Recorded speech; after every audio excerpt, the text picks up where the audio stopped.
Job chapter 38. Then the Lord spoke to Job out of the storm. He said, "Who is this that obscures my plans with words without knowledge? Brace yourself like a man.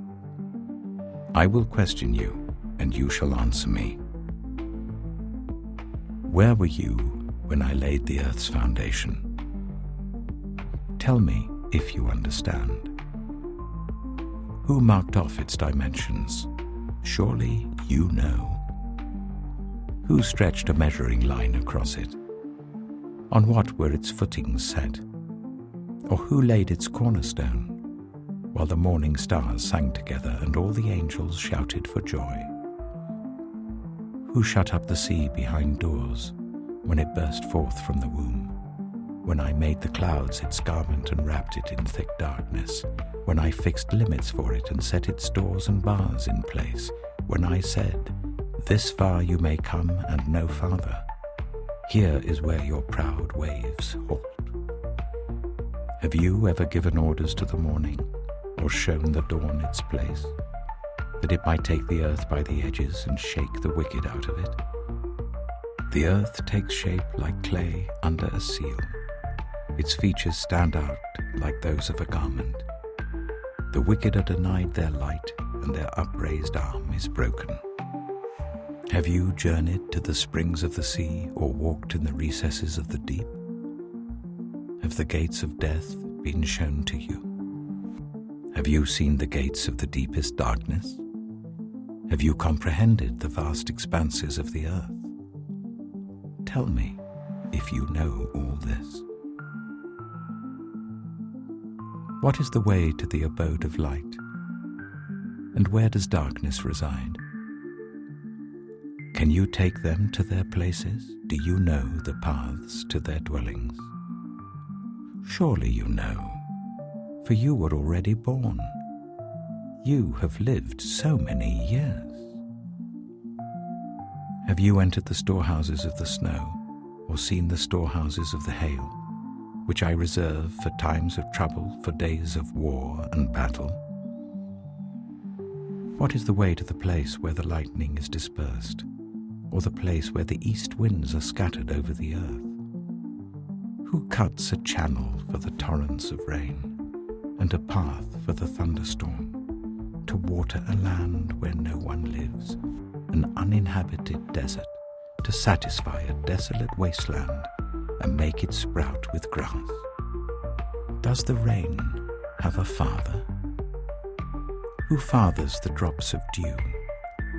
From whose womb comes the ice? Who gives birth to the frost from the heavens, when the waters become hard as stone, when the surface of the deep is frozen? Can you bind the chains of the Pleiades?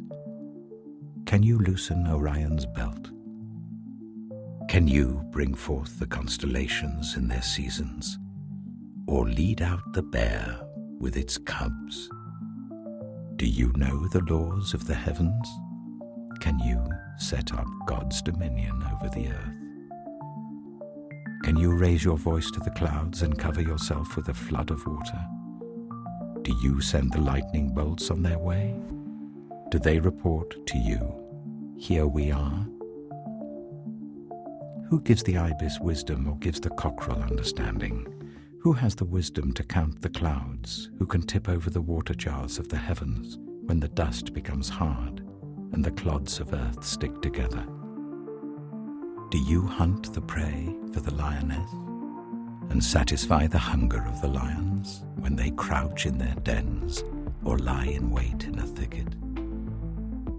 Who provides food for the raven when its young cry out to God and wander about for lack of food? Job chapter 39. Do you know when the mountain goats give birth? Do you watch when the doe bears her fawn? Do you count the months till they bear? Do you know the time they give birth? They crouch down and bring forth their young. Their labor pains are ended.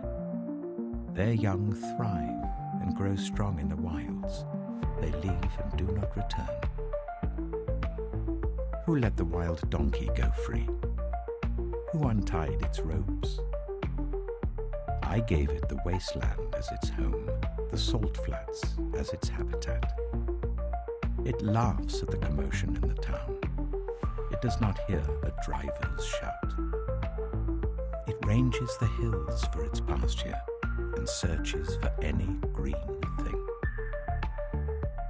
Will the wild ox consent to serve you? Will it stay by your manger at night?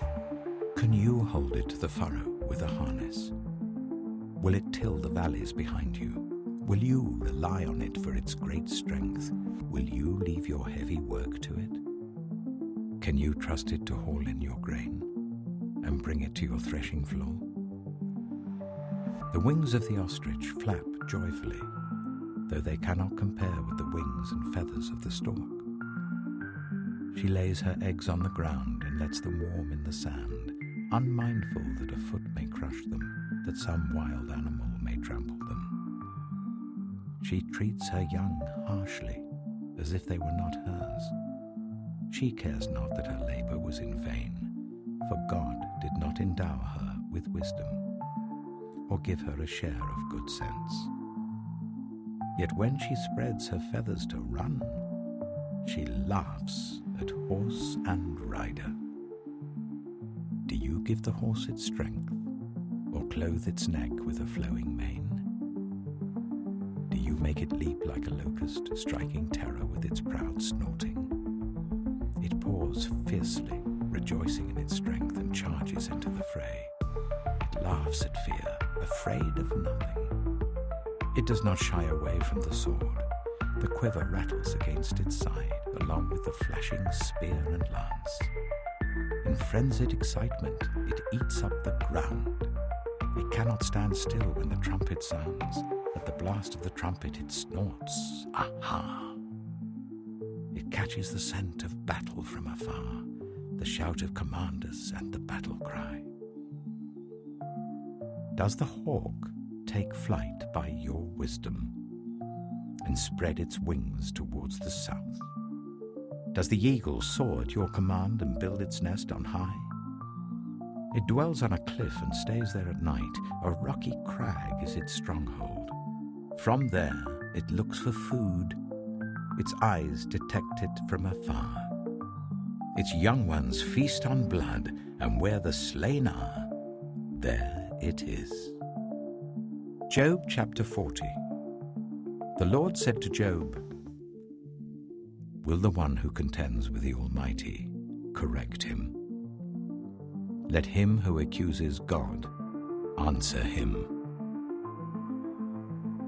Then Job answered the Lord, "I am unworthy. How can I reply to you? I put my hand over my mouth. I spoke once, but I have no answer. Twice, but I will say no more." Then the Lord spoke to Job out of the storm. "Brace yourself like a man. I will question you, and you shall answer me. Would you discredit my justice? Would you condemn me to justify yourself? Do you have an arm like God's, and can your voice thunder like his? Then adorn yourself with glory and splendor, and clothe yourself in honor and majesty. Unleash the fury of your wrath. Look at all who are proud and bring them low. Look at all who are proud and humble them. Crush the wicked where they stand. Bury them all in the dust together. Shroud their faces in the grave. Then I myself will admit to you that your own right hand can save you. Look at Behemoth, which I made along with you, and which feeds on grass like an ox. What strength it has in its loins, what power in the muscles of its belly. Its tail sways like a cedar. The sinews of its thighs are close knit. Its bones are tubes of bronze, its limbs like rods of iron. It ranks first among the works of God, yet its maker can approach it with his sword. The hills bring it their produce, and all the wild animals play nearby. Under the lotus plant it lies, hidden among the reeds in the marsh. The lotuses conceal it in their shadow, the poplars by the stream surround it. A raging river does not alarm it. It is secure, though the Jordan should surge against its mouth. Can anyone capture it by the eyes, or trap it and pierce its nose? Job chapter 41. Can you pull in Leviathan with a fishhook, or tie down its tongue with a rope? Can you put a cord through its nose, or pierce its jaw with a hook? Will it keep begging you for mercy? Will it speak to you with gentle words? Will it make an agreement with you for you to take it as your slave for life? Can you make a pet of it like a bird, or put it on a leash for the young women in your house? Will traders barter for it? Will they divide it up among the merchants? Can you fill its hide with harpoons, or its head with fishing spears? If you lay a hand on it, you will remember the struggle and never do it again. Any hope of subduing it is false. The mere sight of it is overpowering. No one is fierce enough to rouse it. Who then is able to stand against me? Who has a claim against me that I must pay? Everything under heaven belongs to me. I will not fail to speak of Leviathan's limbs, its strength and its graceful form. Who can strip off its outer coat? Who can penetrate its double coat of armor? Who dares open the doors of its mouth, ringed about with its fearsome teeth? Its back has rows of shields tightly sealed together. Each is so close to the next that no air can pass between. They are joined fast to one another. They cling together and cannot be parted. Its snorting throws out flashes of light. Its eyes are like the rays of dawn. Flames stream from its mouth. Sparks of fire shoot out. Smoke pours from its nostrils as from a boiling pot over burning reeds. Its breath sets coals ablaze, and flames dart from its mouth. Strength resides in its neck. Dismay goes before it. The folds of its flesh are tightly joined. They are firm and immovable. Its chest is hard as rock, hard as a lower millstone. When it rises up, the mighty are terrified. They retreat before its thrashing. The sword that reaches it has no effect, nor does the spear or the dart or the javelin.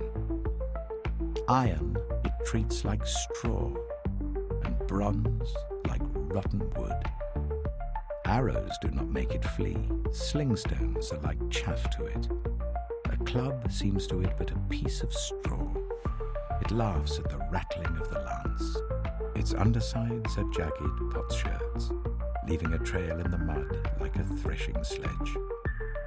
It makes the depths churn like a boiling cauldron and stirs up the sea like a pot of ointment. It leaves a glistening wake behind it. One would think the deep had white hair. Nothing on earth is its equal, a creature without fear. It looks down on all that are haughty. It is king over all that are proud. Job chapter 42. Then Job replied to the Lord, I know that you can do all things. No purpose of yours can be thwarted. You asked, who is this that obscures my plans without knowledge? Surely I spoke of things I did not understand, things too wonderful for me to know. You said, listen now, and I will speak. I will question you, and you shall answer me. My ears had heard of you, but now my eyes have seen you. Therefore I despise myself and repent in dust and ashes. After the Lord had said these things to Job, he said to Eliphaz the Temanite, I am angry with you and your two friends, because you have not spoken the truth about me as my servant Job has. So now take 7 bulls and 7 rams, and go to my servant Job and sacrifice a burnt offering for yourselves. My servant Job will pray for you, and I will accept his prayer, and not deal with you according to your folly. You have not spoken the truth about me, as my servant Job has. So Eliphaz the Temanite, Bildad the Shuhite, and Zophar the Naamathite did what the Lord told them, and the Lord accepted Job's prayer. After Job had prayed for his friends, the Lord restored his fortunes and gave him twice as much as he had before. All his brothers and sisters, and everyone who had known him before, came and ate with him in his house. They comforted and consoled him over all the trouble the Lord had brought on him, and each one gave him a piece of silver and a gold ring. The Lord blessed the latter part of Job's life more than the former part. He had 14,000 sheep, 6,000 camels, 1,000 yoke of oxen, and 1,000 donkeys. And he also had 7 sons and 3 daughters. The first daughter he named Jemimah, the second Keziah, and the third Karen-Happuch. Nowhere in all the land were there found women as beautiful as Job's daughters, and their father granted them an inheritance along with their brothers. After this, Job lived 140 years. He saw his children and their children to the 4th generation. And so Job died, an old man and full of years.